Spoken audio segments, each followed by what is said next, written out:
Hello' বন্ধু বান্ধৱীসকল, মোৰ চেনেলটিৰ অন্য এটা ভিডিঅ'লৈ স্বাগতম জনাইছোঁ।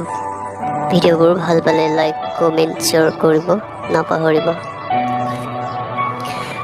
বন্ধুসকল, আমি সকলোৱে গম পাইছোঁ যে অসমৰ প্ৰখ্যাত যুৱ অভিনেতা কিশোৰ দাস 2 জুলাই 2022 অৰ্থাৎ যোৱা শনিবাৰে চেন্নাইত চিকিৎসাধীন অৱস্থাতে মৃত্যু হয় বুলি আমি গম পাইছোঁ।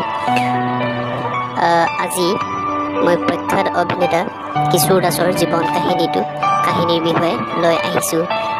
তেওঁৰ ঘৰ ক'ত আৰু তেওঁৰ গাৰ্লফ্ৰেণ্ড কোন আছিল আৰু কেনেকৈ মৃত্যুমুখত পৰিছিল, এইটো যে সকলো আলোচনা কৰা হ'ব আৰু ভিডিঅ'টো স্কিপ নকৰাকৈ চাব বুলি আশা ৰাখিলোঁ।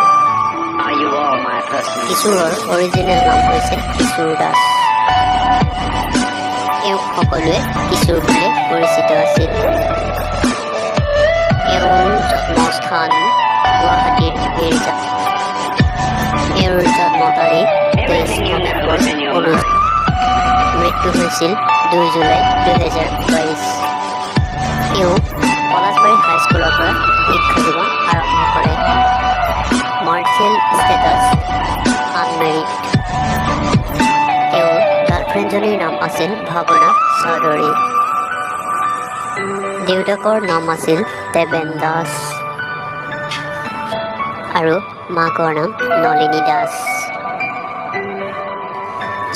বন্ধু বান্ধৱীসকল, এয়া আছিল কিশোৰ দাসৰ জীৱন কাহিনী আৰু ভিডিঅ'টো চাই কেনেকুৱা পালে কমেণ্ট কৰিব আৰু যোনে আমাৰ এই চেনেলটো ছাবস্ক্ৰাইব কৰা নাই ছাবস্ক্ৰাইব কৰিব। ধন্যবাদ।